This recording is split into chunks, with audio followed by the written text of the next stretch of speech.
Hello hello नमस्ते सबैजनालाई। अस्ति ल्याएको सिलौटा कस्तो भयो कस्तो छ भनेर भन्दै हुनुहुन्थ्यो। हेर्नुहोस् है, मैले अस्ति ल्याएको सिलौटा रहेछ। मैले अचार पिस्न गइरहेको छु है।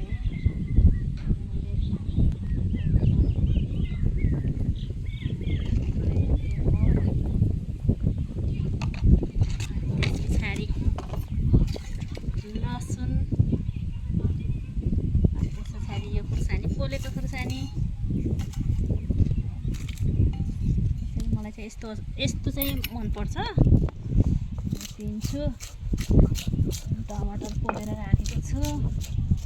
अस्ति ल्याएको सिलौटामा कस्तो मजा आउँदो रहेछ पिन्नमा, कस्तो राम्रोसँग। यो लोडो पनि अस्ति ल्याएको नि है, हेर्नु त यही दिन लिएर आएको। यो आफ्नै बारीको लसुन,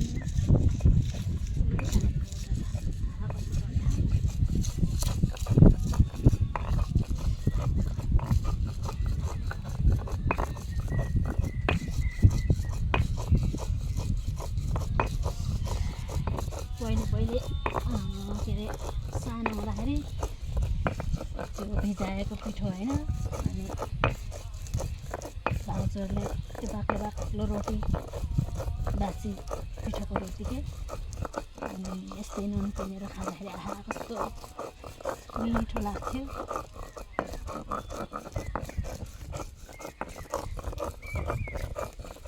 अनि यता मैले टमाटर राखेको छु, यही पोलेर राखेको है आगोमा।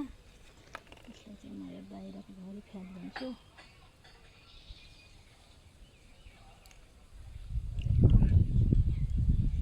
अचार पिन्छु, कस्तो मनपर्छ नि यसरी पिनेको अचारसँग भात। दाल मात्रै भए पनि अचार हुनुपर्छ, तरकारी नभए पनि बरु ठिकै लाग्छ। दालसँग त तरकारी चाहिन्छ त।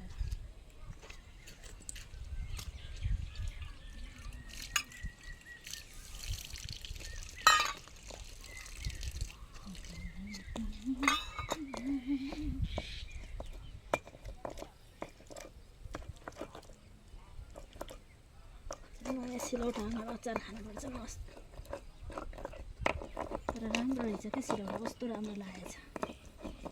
कुनै कुनैमा त चिप्लिन्छ नि त, यसमा चाहिँ चिप्लेको छैन। हेर्नु, राम्रो पिनेको छ।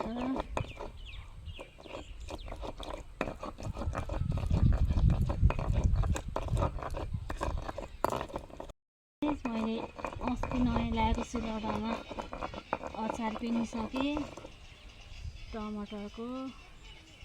अब मेरो दाल अनि भात अनि तरकारी पाकिसक्यो, अनि म चाहिँ अब यो अचार लान्छु अनि खान्छु। कस्तो मिठो होला जस्तो भएको छ अचार। पिरो भयो प्याज।